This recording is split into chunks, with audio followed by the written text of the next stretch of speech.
3. My dear Wormwood, I'm very pleased by what you tell me about this man's relations with his mother, but you must press your advantage.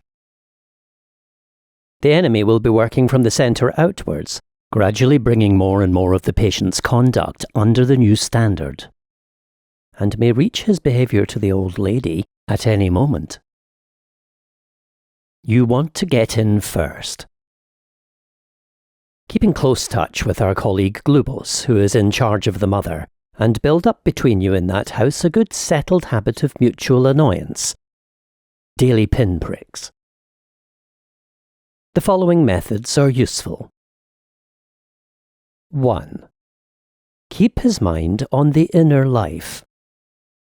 He thinks his conversion is something inside him, and his attention is therefore chiefly turned at present to the states of his own mind, or rather to that very expurgated version of them, which is all you should allow him to see. Encourage this. Keep his mind off the most elementary duties by directing it to the most advanced and spiritual ones. Aggravate that most useful human characteristic, the horror and neglect of the obvious.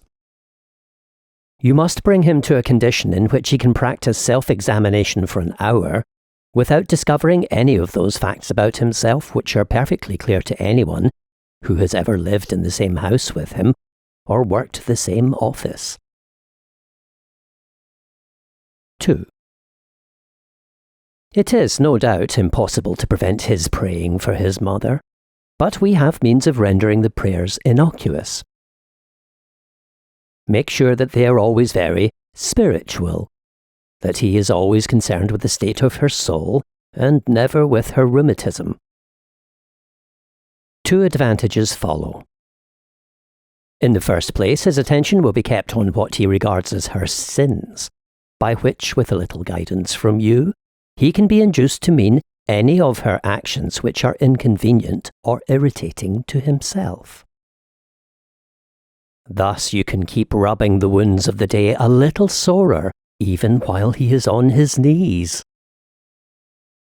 The operation is not at all difficult, and you will find it very entertaining.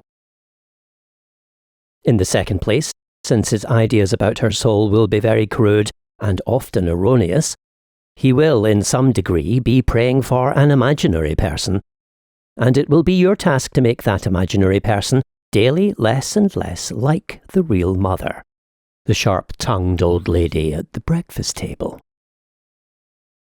In time you may get the cleavage so wide that no thought or feeling from his prayers for the imagined mother will ever flow over into his treatment of the real one. I have had patients of my own so well in hand that they could be turned at a moment's notice from impassioned prayer for a wife's or son's soul to beating or insulting the real wife or son without a qualm. 3. When 2 humans have lived together for many years, it usually happens that each has tones of voice and expressions of face which are almost unendurably irritating to the other. Work on that. Bring fully into the consciousness of your patient that particular lift of his mother's eyebrows which he learned to dislike in the nursery, and let him think how much he dislikes it. Let him assume that she knows how annoying it is, and does it to annoy. If you know your job, he will not notice the immense improbability of the assumption. And of course, never let him suspect that he has tones and looks which similarly annoy her. As he cannot see or hear himself, this is easily managed. 4. In civilized life, domestic hatred usually expresses itself by saying things which would appear quite harmless on paper, the words are not offensive, but in such a voice, or at such a moment, that they are not far short of a blow in the face. To keep this game up, you and Glubos must see to it that each of these 2 fools has a sort of double standard.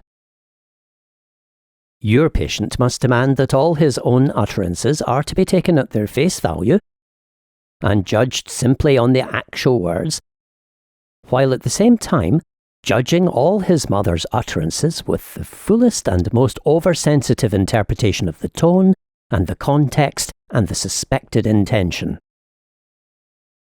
She must be encouraged to do the same to him. Hence, from every quarrel they can both go away convinced, or very nearly convinced, that they are quite innocent. You know the sort of thing. I simply ask her what time dinner will be and she flies into a temper. Once this habit is well established, you have the delightful situation of a human saying things with the express purpose of offending, and yet having a grievance when offence is taken.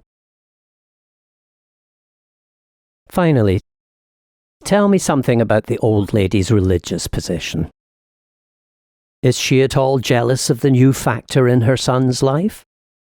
At all piqued that he should have learned from others, and so late, what she considers she gave him such good opportunity of learning in childhood? Does she feel he is making a great deal of fuss about it? Or that he's getting in on very easy terms? Remember the elder brother in the enemy's story? Your affectionate uncle, Screwtape.